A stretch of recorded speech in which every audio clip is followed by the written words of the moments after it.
širdys nesusitiks. Tai norėčiau mylėti iš naujo, parašyt žodžius iš kraujo. Kaip žiema mylėjo sniegą ir kaip gėlės pučiavo vėją. O būna taip, kad sniegas ištirpsta ir gražios gėlės nuo vėjo nulinksta. Nusirenk, mergaitė mano, nusirenk, tik į galvą nusirenk, mergaitė mano, nusirenk, tik į galvą.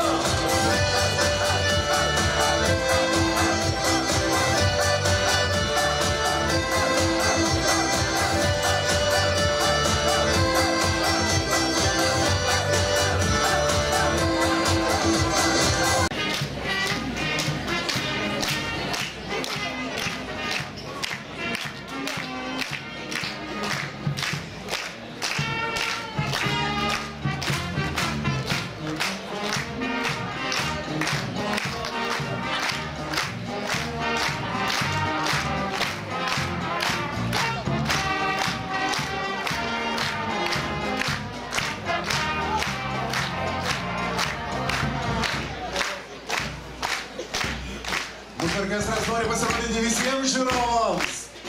Ši tribūna taip pat sutikite aplodismentais. Adolfo Šapokos pučiamųjų orkestrą Cinkas.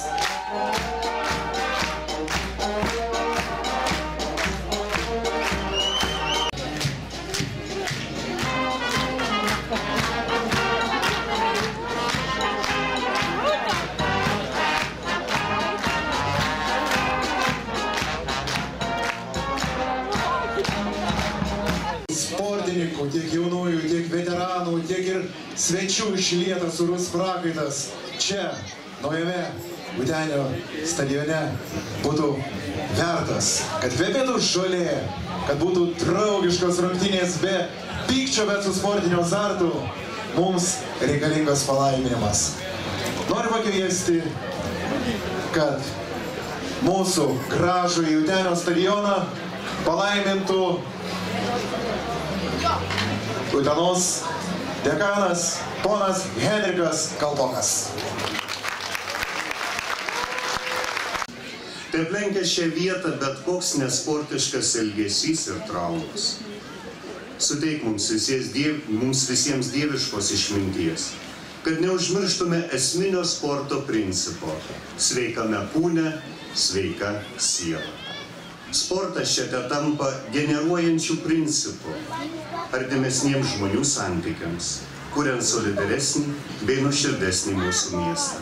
Prašome per Kristų mūsų viešpatį. Amen.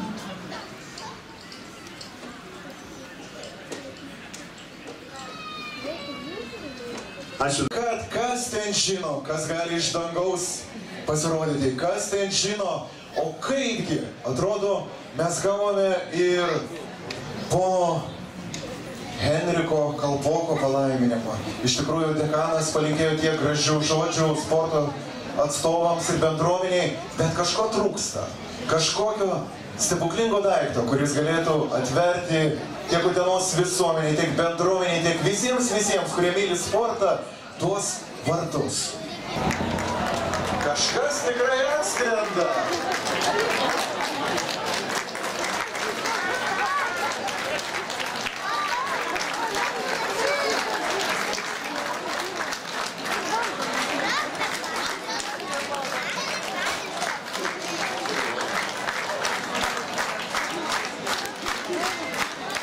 Paplokime šiam didžiuliam simboliniai atidarymo aktui. Pirmą kartą štai tokiame įspūdingame stadione štai toks įspūdingas reginys.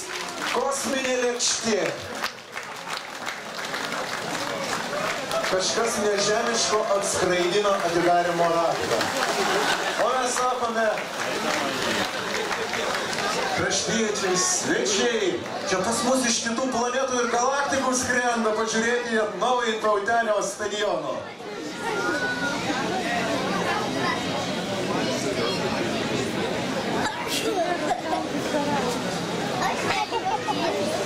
Aš manau, kad mes turime pagauti tą laimės paukštę, pagauti tą stebuklingą raktą, kurį nori pagauti ne kas kitas, o mūsų jaunieji lengvaatlečiai.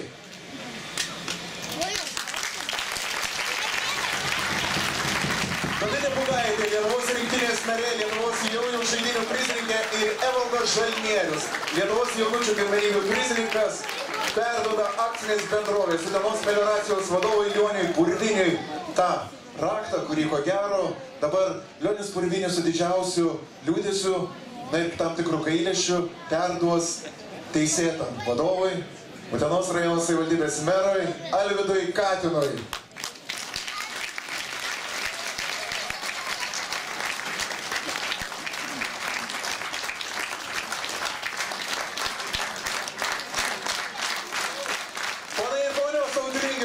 Iš tikrųjų, štai toks didžiulis įspūdingas iš dangaus pasileidęs Utenio stadiono raktas Utenos rajono vadovo rankose. Belieka dar vieno gražaus simbolio, žinoma, simbolinės juostos perkirpimo ceremonijos. Gražios, nuostabios lietuvaitės pasiruošusios mums atnešti juostą ir žinoma, juostą perkirps Utenos rajono savivaldybės meras, geriausias meras Lietuvoje, Alvydas Katinas. Lietuvos Respublikos Seimo narė, ponia Milda Petrauskienė. Ir akcinės bendrovės Utenos melioracijos vadovas Lionis Purvinis. Ponai, maloniai kviečiame.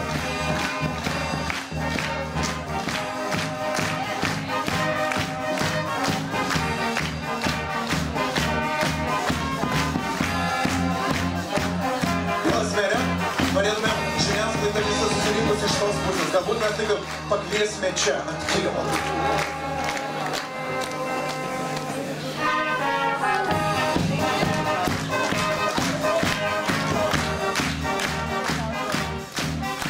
Brangus uteniškai, paplojau. Istorinė akimirka. Utenio stadionas atidarytas.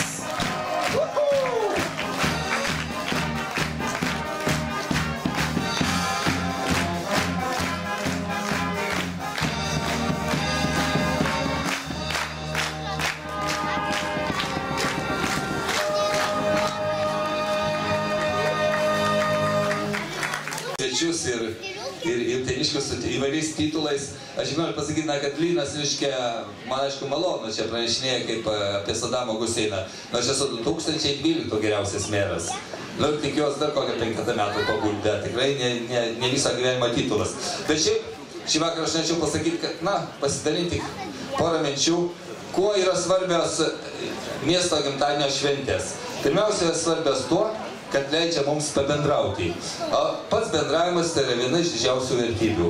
Antra, tokias miesto gimtadienio šventės yra labai svarbios, todėl kad jos sukūriamos, jos organizuojamos daugybės institucijų, savivaldas, valstybės, nevyriausybinių pastangomis, bendrų darbų. Bet yra trečias aspektas, dėl kurio miesto gimtadienis yra Utenoje labai svarbus. Todėl, kad jis rodo didelių darbų pabaigą. Ir vieną iš tokių darbų jau šiandien matot. Plojimai. Sveikinu su gimtadieniu miestą, kuris moka ne tik švęsti, bet ir dirbti. O šis raktas keliai ne tam, kad stadionas būtų užrakintas, vis tam, kad jis visiems jums būtų atrakintas. Prašau naudotis ir būkit laimės mieste laimingi. Dėkoju gerbiamam merui. Kalbant apie atrakinimą ir užrakinimą, iš tikrųjų gavau tokią svarbią informaciją. Ypatingai kreipiuosi į dviratininkus. Mielieji, atrakinkite dviračius nuo stadiono vartų. Todėl, kad stadiono vartai dabar negali judėti nei pirmyn, nei atgal. Tiesiog mažinė informacija tiems, kurie prisirakino kažkaip dviračius ir galvoja, kad visai neblogai čia juos ir palikti. Na, dabar tęsime mūsų gerą nuotaiką. Ir žinoma, šypsena veide, tai reiškia, kad iš tikrųjų Utena yra laimės miestas. Aš net nebejoju, kad šį vakarą laiminga ir Lietuvos Respublikos Seimo narė, ponia Milda Petrauskienė. Labas vakaras, šio laimingo, gražaus miesto žmonės, labas vakaras merė, svečiai, sportininkai, visi čia susirinkę. Na, iš tiesų šiandien Utenoje didžiulė šventė po rekonstrukcijos. Na, turime tokį stadioną, kokio gali pavydėti Lietuvoje daugybė rajonų, miestų, na, netgi Vilnius pavydi. Ir aš manau, kad šiame stadione vyks sportinis aktyvus gyvenimas, kad čia rinksis daugybė žiūrovų. Ir aš šiandien žemai lenkiuosi ir tariu nuoširdų ačiū rajono savivaldybei, rajono vadovam, jums merė, už požiūrį, už supratimą, už meilę, pagarbą sportui, už tai, ką jūs darote. Ne veltui jūs išrinktas geriausių merų Lietuvoje. Linkiu didelės sėkmės jums. Ir dar, kadangi šiandien šioje tribūnoje turėjo būti ir mūsų ministras pirmininkas Algirdas Butkevičius, kuris yra pats labai sportiškas, buvęs sportininkas ir dabar sportuojantis, bet dėl užimtumo negalėjo atvykti, jis labai prašė perduoti pasveikinimus, didžiulius linkėjimus rajono vadovams, sportininkams, visiems Utenos žmonėms ir pasveikinti jūs su miesto gimtadieniu. Sėkmės jums!